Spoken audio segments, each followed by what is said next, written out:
বলে দেব আজ রাতে স্বপ্নগুলো সত্যি হতে প্রেমে প্রেমে সারা জীবন রাঙিয়ে দেব। অভিনেত্রী প্রার্থনা ফারদিন দিঘি এবং জনপ্রিয় টিকটকার ও কন্টেন্ট ক্রিয়েটর তৌহিদ আফ্রিদির সম্পর্ক নিয়ে সাম্প্রতিক সময়ে সামাজিক যোগাযোগ মাধ্যমে ব্যাপক আলোচনা চলছে। মূলত একটি টেলিভিশন অনুষ্ঠানে তাদের দুজনকে একসাথে দেখা যাওয়ার পর থেকেই এই সম্পর্কের সূত্রপাত এবং তা দ্রুত মানুষের আগ্রহের কেন্দ্রবিন্দুতে পরিণত হয়। দিঘির ভাষ্যমতে তাদের সম্পর্কের শুরু মাই টিভির একটি অনুষ্ঠানে। সেই অনুষ্ঠানে তাদের দুজনকে একসাথে দেখা যায় এবং এরপর থেকেই তারা একে অপরের ঘনিষ্ঠ হন। দিঘি জানান তারা দুজনেই ওই টিভির শোর এমন দ্রুত ভাইরাল হওয়াটা আশা করেননি, তবে ওই অপ্রত্যাশিত জনপ্রিয়তাই তাদের সম্পর্ককে আরও গভীর করে তোলে।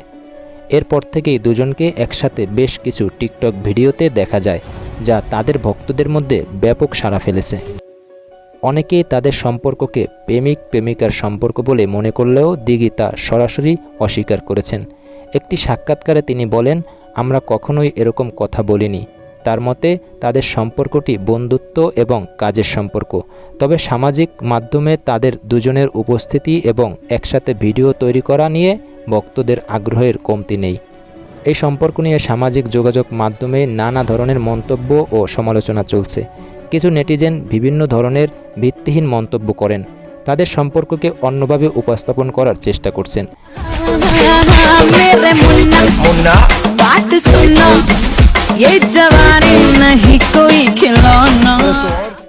এসব মন্তব্যের জবাবে দিঘি বলেন, মানুষ অনেক কিছুই জানে না কিন্তু সমালোচনা করে। তিনি বোঝাতে চেয়েছেন যে তাদের সম্পর্কের আসল দিকটি না জেনেই অনেকে ভুল ধারণা পোষণ করছেন। বর্তমানে দিঘি এবং আফ্রিদির সম্পর্ক নিয়ে জনমনে আলোচনা অব্যাহত রয়েছে। তাদের একসাথে করা ভিডিওগুলো এখন নিয়মিতভাবে সোশ্যাল মিডিয়ায় ভাইরাল হচ্ছে এবং তাদের ভক্তরা প্রতিনিয়ত তাদের সম্পর্কের নতুন দিকগুলো জানার আগ্রহ দেখাচ্ছেন। প্রিয় দর্শক, এরকম আরও ভিডিও পেতে অবশ্যই আমাদের চ্যানেলটি সাবস্ক্রাইব করুন। লাইক, কমেন্ট, শেয়ার করে আমাদের সাথে থাকুন। ধন্যবাদ।